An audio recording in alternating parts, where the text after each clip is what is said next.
একটা কথা বলি, মাছ তো আমার কাছে পুকুরে অঢেল। যারা শিকারীরা আসে তারা নিজেরা শিকার করে যায়, এসে ভাই মাছ আছে, মাছ পেয়েছো। এবার যেহেতু নতুন খুলছে, তা সেরকম ভাবে আমি কিছু বলতে পারছি না। আচ্ছা, পুকুরে মাছ কি আছে?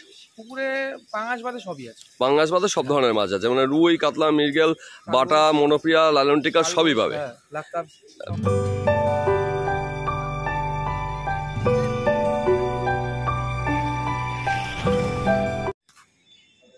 আপনারা ব্যাকে যে পুকুরটা দেখতে পাচ্ছেন, এটা নন্দননগর রিজার্ভ পুকুর। এটি নন্দননগর দিশারি ক্লাবের পাশে অবস্থিত। এছাড়া এখানকার লোকেশন কিন্তু আমি দিয়ে দেবো, আপনারা লোকেশন দেখে সরাসরি পুকুরে চলে আসতে পারবেন। এই পুকুরটি প্রথমবারের জন্য কিন্তু খুলতে চলেছে। আপনারা দেখতেই পাবেন পুকুরের বর্তমান অবস্থা।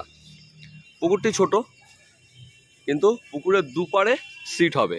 এখানে কিন্তু হাত ছিপের পাস চলবে 600 টাকার বিনিময়ে। একটি করে হাত ছিপ 2 কাটা আপনারা ফেলতে পারবেন। তার পাশাপাশি আপনারা টোপ হিসাবে আটা, পাউরুটি ও পিঁপড়ের ডিম ব্যবহার করতে পারবেন। এছাড়া আর কি কি নিয়মাবলী আছে সেগুলি সম্পূর্ণ আমি পরিচালনায় থাকা রিপনের কাছ থেকে জেনে নেব। এছাড়া রিপনের ফোন নাম্বার দেওয়া থাকবে, আপনারা সরাসরি কিন্তু রিপনের সঙ্গে যোগাযোগ করে এই পুকুর সম্পর্কে বিস্তারিত খোঁজখবর নিতে পারেন। আর আমি যে খোঁজখবরগুলো নিয়ে নিচ্ছি সেগুলি অবশ্যই আমি আপনাদের সামনে তুলে ধরবো। তাহলে আর কথা না বাড়িয়ে সরাসরি চলে যাই রিপনের কাছে। আচ্ছা রিপন, এই পুকুরটি প্রথমবারের জন্য খুলছে? হ্যাঁ, এটা একদম নতুন ওপেনিং হচ্ছে। আচ্ছা, এর আগে 2-3টে পুকুরের পরিচালনায় তুমি ছিলে, মোটামুটি একটা অভিজ্ঞতার জায়গা তৈরি হয়েছে। তো এই পুকুর সম্পর্কে তোমার মতামত কি আছে একটুখানি জানো। এই পুকুর সম্বন্ধে দেখো, আমি প্রথমে একটা কথা বলি, মাছ তো আমার কাছে পুকুরে অঢেল। যারা শিকারীরা আসে তারা নিজেরা শিকার করে যায়, এসে ভাই মাছ আছে, মাছ পেয়েছো। এবার যেহেতু নতুন খুলছে, তা সেরকম ভাবে আমি কিছু বলতে পারছি না। আচ্ছা, পুকুরে মাছ কি আছে? পুকুরে পাঙাশ বাদে সবই আছে। পাঙ্গাস বাদে সব ধরনের মাছ আছে, মানে রুই, কাতলা, মৃগেল, বাটা, মনোপিয়া, লালনটিকা সবই পাবে। ব্ল্যাক কাপ সবই আছে। আচ্ছা, এই পুকুরে যে পাঁচটা খুলছো তার জন্য কি সিস্টেম রেখেছো, বুকিং না লটারি? বুকিং, পুরোপুরি বুকিং। বুকিং। আর বিশেষ যেটা বলার, নতুন নতুন পুকুর তো ওই পাশের যে রাস্তাটা আছে, হ্যাঁ, রাস্তাটা একটু সরু। হ্যাঁ, তো সাইকেল গাড়ি যারা নিয়ে আসবে বা আসবে তাদের তো আমার একটা রাখার জায়গা করে দেবে, সেটা অবশ্যই পরে বলে দেবো।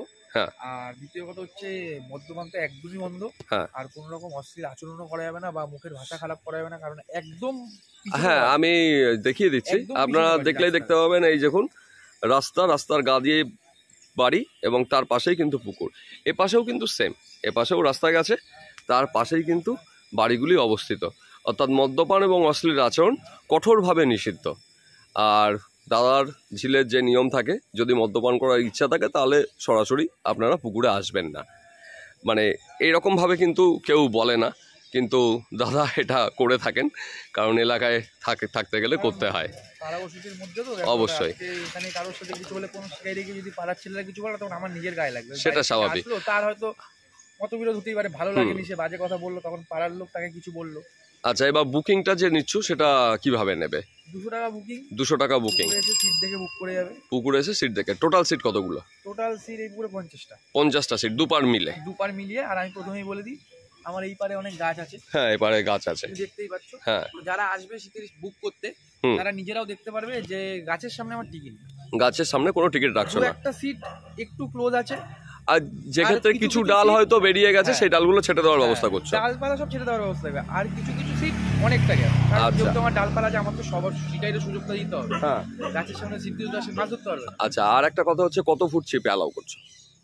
দেখো, প্রথমত বলি, যারা আসবে বুক করতে, আমি তো 18-19 ফুট অ্যালাউ করি। হ্যাঁ, এবার যারা এখানে মাছ ধরতে আসবে বুক করতে, তারা নিজেরাও একটু দেখে যাবে, কারণ তাদের কাছে তো বিভিন্ন অবশ্যই ছিপের মাপ থাকে।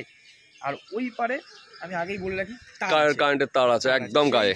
আমি ডাইরেক্ট বলে দিচ্ছি, মানে সোজাসাপটা বলে দিচ্ছি। এই যে আপনি ভালো করে দেখে নিন, পুকুরের গা পাশে পাইলিং উঠে যাচ্ছে, তার পাশেই কিন্তু পোস্ট, আর পিছনেই কিন্তু তারে যাচ্ছে। অতএব সেক্ষেত্রে কার্বনের ছিপ ব্যবহার করতে গেলে খুব সাবধানে ব্যবহার করতে হবে। এই যে তারের অংশটা ভালোভাবেই বুঝতে পারছেন। অতিরিক্ত 21-22 ফুট ছিপে একটু অসুবিধা হতে পারে।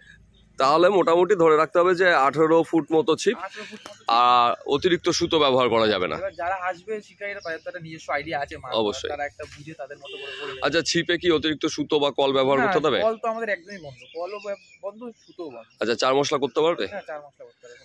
আচ্ছা, তাহলে চার মশলা করতে পারছে, টোপ হিসাবে আটা, পাউরুটি, পিঁপড়ের ডিম ব্যবহার করতে পারছে। সুতো ব্যবহার করা যাবে না, কল ব্যবহার করা যাবে না। আর পুকুরে পাঙ্গাস মাছ বাদে বাকি সব ধরনের মাছই আছে। আর প্রথমবার খুলছো, সেক্ষেত্রে যদি কোনো রকম কোনো বাজে কন্ডিশন হয় পুকুরে, তো সেক্ষেত্রে কোনো সিদ্ধান্তের ব্যাপার রেখেছো?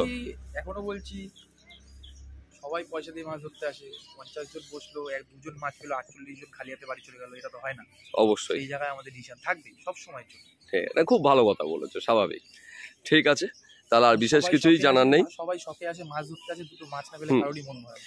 আচ্ছা, এর আগের পুকুরে যেমন তোমাদের একটা গাড়ি রাখার গ্যারেজের ব্যবস্থা ছিল, এখানেও কি সেরকম কোনো গ্যারেজের ব্যবস্থা করতে পারছো? এখনো কথা হয়নি, বাট আমার তো এখনো সিটটা দেরি আছে, হ্যাঁ। সারাদিন ততদিন একটা ব্যবস্থা করে নেব। আচ্ছা, কারণ তাদের তো একটা জায়গা দিতে হবে। অবশ্যই, তা নাহলে এই গলির মধ্যে প্রচন্ড ঘিঞ্জি হয়ে যাবে। ক্লাবের পাশে একটা ফাঁকা জায়গা আছে হুম। রাখার জন্য, এবার তারা আসলে আমি কথা বলে ওখানে ঢুকবো, কারণ ওই পাড়ায় তো সাইকেল গাড়ি না না, ওই পাড়ায় ঢুকবে না, অবশ্যই। এটাই হচ্ছে কথা। আর বিশেষ কিছু বলেনি, আমাদের যেটা বলা আছে, আমাদের একজন থাকলে একজন, একজন যদি শিকারি এসে, তো একজনই ছিপ ফেলবে। 3 দিন চলবে। হুম, তাহলে আপনারা দেখতেই পেলেন পুকুরটি, আর এখানকার লোকেশন দিয়ে দিচ্ছি। আর রিপনের ফোন নাম্বার আমি অবশ্যই স্ক্রিনে দিয়ে দেবো এবং ডেসক্রিপশানে দেওয়া থাকবে, আপনারা অবশ্যই যোগাযোগ করে নেবেন। আর শিকারীদের কাছে একটাই অনুরোধ, আপনারা পুকুর পাড়ে এসে দেখে শুনে যাচাই করে নিয়ে তবেই সিদ্ধান্ত নেবেন। আপনারা কি করবেন না করবেন সেটা কিন্তু সম্পূর্ণ আপনাদের ব্যক্তিগত মতামত ও ব্যক্তিগত ব্যাপার।